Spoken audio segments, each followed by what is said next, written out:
ओम नमः शिवाय। ओम नमः शिवाय। शिव हरि बच्चों, बोले शिव पार्वती की जय। सदा भवानी दाहिने सम्मुख रहो गणेश, रामा सम्मुख रहो गणेश। पांच देव रक्षा करो, ब्रह्मा विष्णु महेश, सियापति राम जय जय राम। मेरो मन बसियो सीताराम। बोलो शिव पार्वती की जय। पार्थिव पूजा की महिमा। शिव नैवेद्य भक्षण के विषय में निर्माय तथा बिल्लभ का महात्म।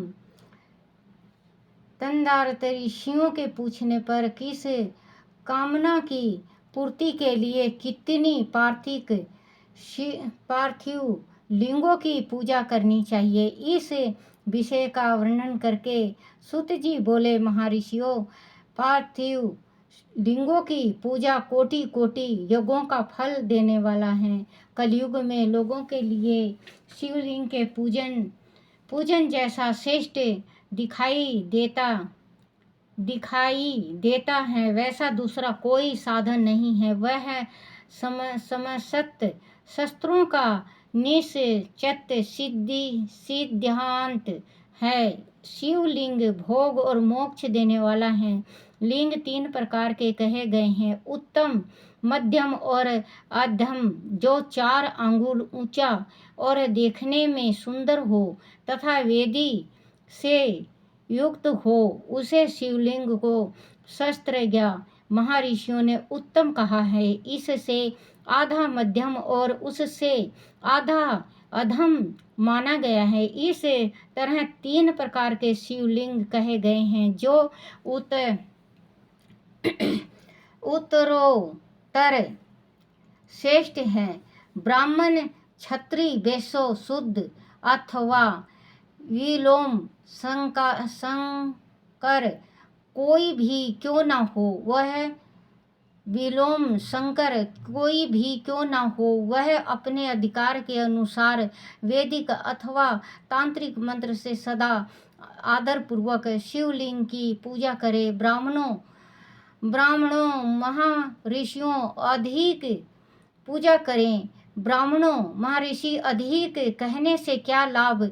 शिवलिंग का पूजन करने में स्त्रियों का तथा अन्य सब लोगों का भी अधिकार है। द्विजों के लिए वैदिक पद्धति से ही शिवलिंग की पूजा करना श्रेष्ठ है, परंतु अन्य लोगों के लिए वैदिक मार्ग से पूजा करने की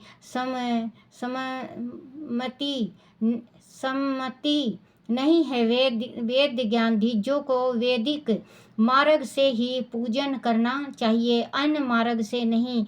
वह भगवान शिव का कथन है,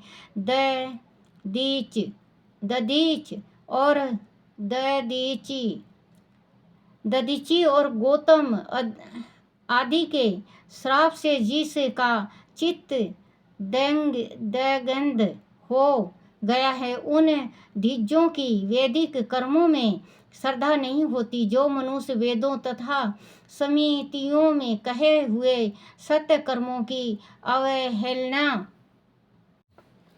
अवहेलना करके दूसरे कर्म को करने लगता है, उसका मनोरथ कभी सफल नहीं होता।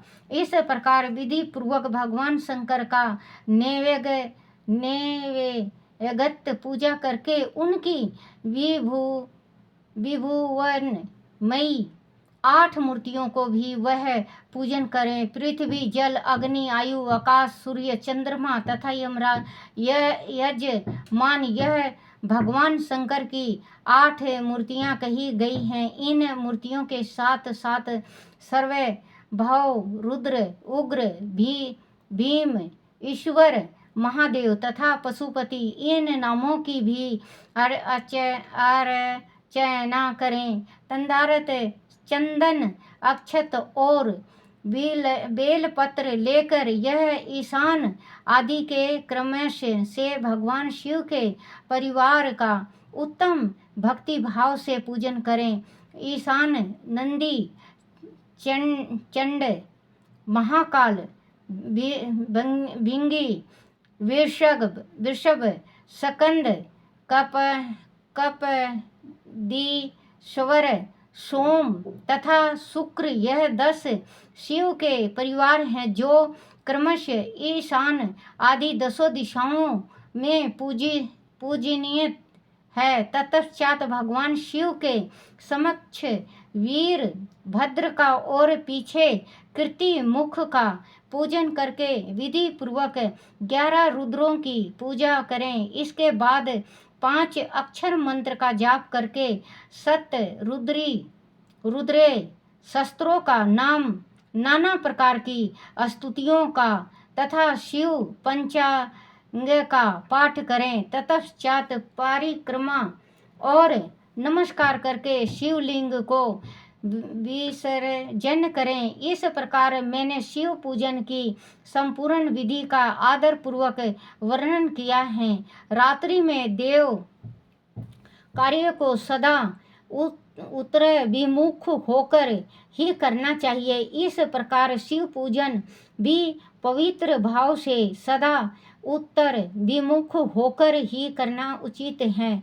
जहाँ शिवलिंग स्थापित हो उससे पूर्व दिशा का आश्रय लेकर नहीं बैठना या खड़ा होना चाहिए, क्योंकि वह दिशा भगवान शिव के आगे यह सामने पड़ती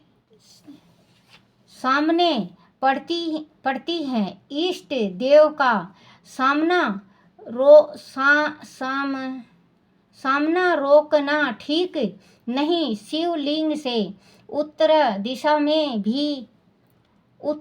में भी न बैठें, क्योंकि उधर भगवान शंकर का वाम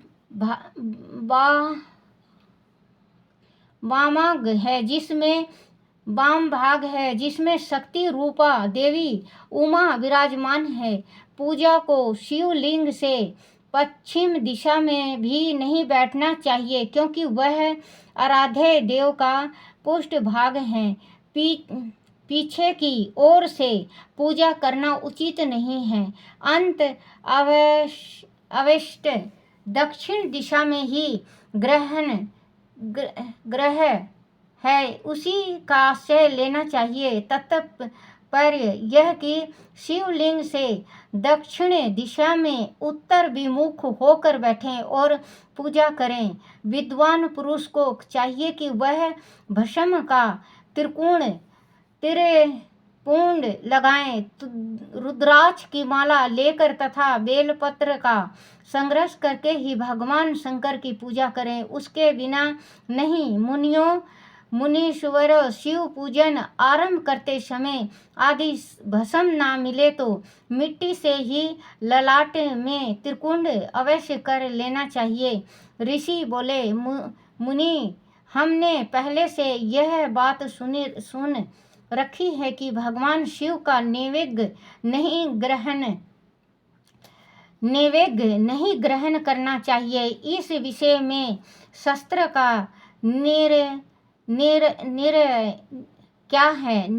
क्या है वह बताइए। साथ ही बेलों का महात्म भी प्रकट कीजिए। सूत जी ने कहा, मुनियों, आप शिव संबंधी व्रत का पालन करने वाले हैं। अंत आप सबको सत्य से धन्यवाद